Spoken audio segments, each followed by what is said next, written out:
ぱり名人なんだろうね、ふわふわっとこう受けてくれる。だからこっちにダメージ与えないと。よくよく考えると。だって普通にダチンとぶつかったらさ、絶対に、だって我々はそうだもんね。真剣にやっててさ、両方同じようなスピードで当たった時にやっぱり両方痛めるもんね。どっちかが速ければ速い方は痛めない。理論的にね。でも痛める場合もあるかもしれないけど、基本的には僕の経験では自分が相手より速ければ痛めないっていうことで、はっきり言ってね、30人50人ぐらいの重組手をずっと大山道場から同調生がどんどん増えていくんでね、やってたよね。後輩に任せるまでの成長はないんだよね。なぜかというと重組手をやると誰でもね、相手を伸ばしたくなるし、相手の攻撃を軽くかわせるってことはできないんだよ、なかなか。それをさ、後輩に押し付けるってことは私の場合できなかったから、全て自分がやってたから、多い時は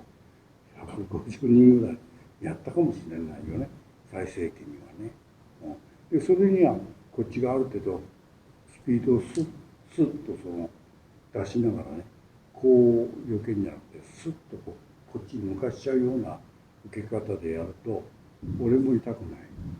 生徒も痛くない、そんなような技を自分で考え出して稽古をつけてたよね。そうしないとさ、稽古生がいかれちゃうんだ。まとめにカーンってこう、私の方は速くて体重乗せられるからさ、相手が蹴ってきたらガンとこうやったってさ、ダメージは食わないよね。生徒が痛くなっちゃってさ、で稽古来らんない、月謝が払えなかったら大山先生が困ると思うから。けど最初の時はあれですよね、そんなの関係ないですよ、バシバシやれだけどほっと考えたんだよね、俺がもし生徒だったらあんなに受けたり疲れちゃったらさ、もう次は来ないんじゃないかな。やっぱりあれですか、最初はたくさん入ったって言ってましたけど、その後やはり一時期減ったとかってそういうのがあったんですか？それはない、それはない。なぜかというと、それをね、そんなに減らしちゃったらさ、師範代としてさ大山先生に申し訳ないじゃん。だからできるだけ生徒には負担かけないようなその重組手のみにおいては、いつぐらいからそういうふうにシフトしたんですか？その最初の時には構わずパシパシそう、最初やってる時にやっぱり生徒がねこう増え出してね、それでもね、そうね、こっちもね、正直言って下手に相手にしてると体力が持たないなっていうふうに考えた時に、いやこれがもし逆に俺がある程度真剣にやって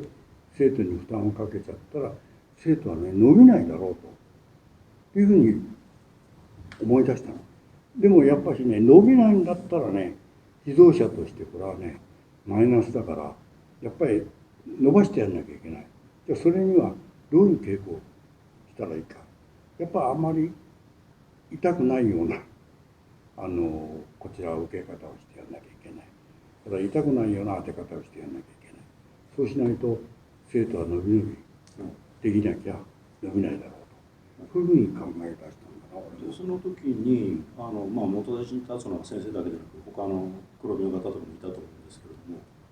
あとは岡田君だな。別にあれですか、そういう岡田先生もそうですけれども、その後に茂師範ですとか、藤平さんですとか、先生ですとか、あの辺が来たと思うんですけども、その人たちは別にバシバシやらないで、やはり優しくそう僕の指導の仕方を見て、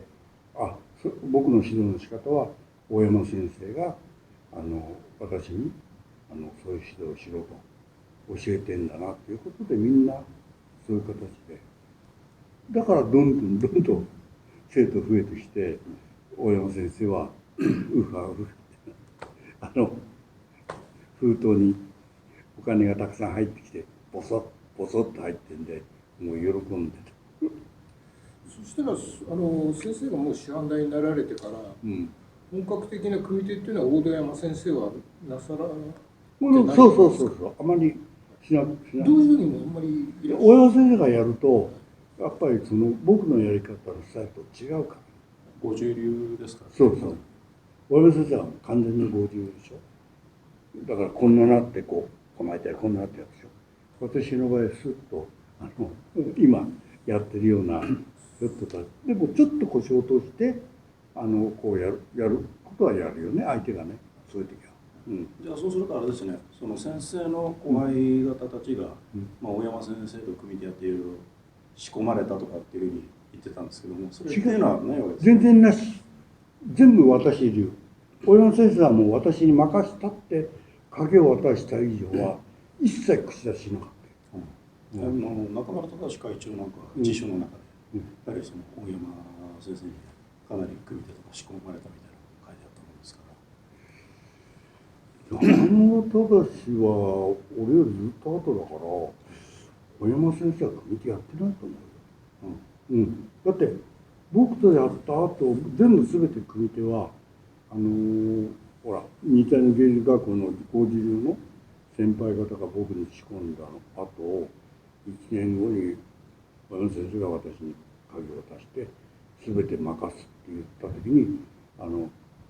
日大芸術学校の師匠たちは分かってたわけだから、要するに工事流じゃなくて大山空手を作りたいんだっていう大山先生の意思分かってたわけ。分かんないのは俺だけで、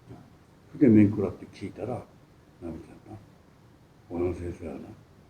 法事流なんだけども法事流やってていつまでたっても2番選手だ」